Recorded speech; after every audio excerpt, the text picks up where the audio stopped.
ഇവൻ ഇന്നലെ രാത്രി ഇവക്ക് രഹസ്യമായിട്ട് ഐസ്ക്രീം മേടിച്ചോണ്ട് വന്ന് എന്നിട്ട് അത് ഞങ്ങൾക്ക് കൊച്ചിനെ തരാതെ തിന്നത് പോട്ടെ ഇന്ന് രാവിലെ കൊച്ചു അവിടെ ചെന്നപ്പോഴത്തേന് ഇവിടെ അത് കാണിച്ച് കൊതിപ്പിച്ചേക്കണ് അപ്പൊ ഞങ്ങളെ ചോദിക്കണ്ടേ അതെന്താടി നീ കൊച്ചിന് കൊടുക്കേണ്ട ഐസ്ക്രീം തിന്ന് നമ്മള് മേടിച്ചില്ല അതെങ്ങനെ നിങ്ങൾ പറയണം അവരങ്ങനെ ഇത് ചെയ്യോ ആ വീട്ടിലെ എല്ലാ കാര്യങ്ങളും നോക്കണം അവനാ അപ്പൊ ഈ കൊച്ചിന് ഐസ്ക്രീം കൊടുക്കേണ്ട അനാവശ്യം പറയരുത് കടം മേടിക്കോളോട് അല്ലാതെ എന്റെ വീട്ടിലെ കാര്യങ്ങൾ നോക്കണം അവനൊന്നുമല്ല പറയും അവളെ സമ്മതിച്ചത് ഐസ്ക്രീം മേടിച്ചത് എന്താ നിങ്ങൾ ഈ പറയണ അവര് പറയുന്നത് വിശ്വസിക്കേ അവരങ്ങനെ ചെയ്യാറില്ലല്ലോ ഇതുവരെ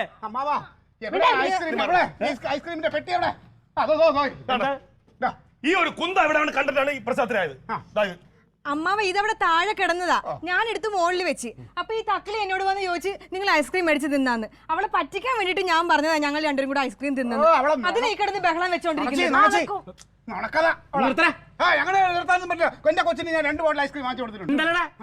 ഇതാണ് ഇപ്പൊ നിങ്ങളുടെ പ്രശ്നമല്ലേ ഏടി പെണ്ണ ഇത് ഞാൻ ഗുളികെട്ട് വെക്കുന്ന ഡപ്പല്ലേ ആ ഇപ്പൊ വേറെ പ്ലാസ്റ്റിക്കിന്റെ ഡപ്പ് കിട്ടിയപ്പോ എന്തിനാ ഈ പേപ്പറിന്റെ ഡപ്പാന്ന് കരുതി ഞാൻ അത് കളഞ്ഞു അതിനെന്താ കുഴപ്പം കാര്യം അറിയാണ്ട് എടുത്ത് ചാറില്ല നിങ്ങളുടെ പണി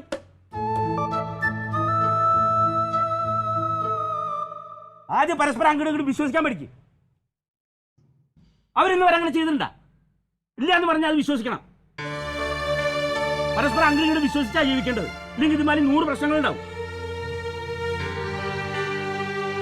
എല്ലാം ഈ എടുത്തുകാട്ടാണ് നിങ്ങളുടെ ഒക്കെ ഈ പ്രശ്നത്തിന് കാരണം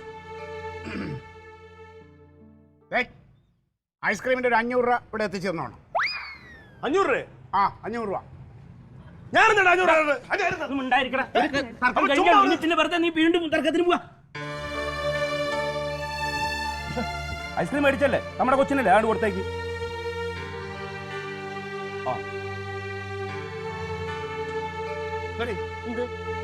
എനിക്കത് നോക്കാൻ പാടില്ലേ അത് വന്നേ ഇതല്ല ഇത് ഞാൻ അവക്ക് കൊടുത്തതാ ആ പുള്ളക്കല്ല് ഇങ്ങ് നീക്കിത്ത ആ കുഴവ് ഇങ്ങ് നീക്കി തരാൻ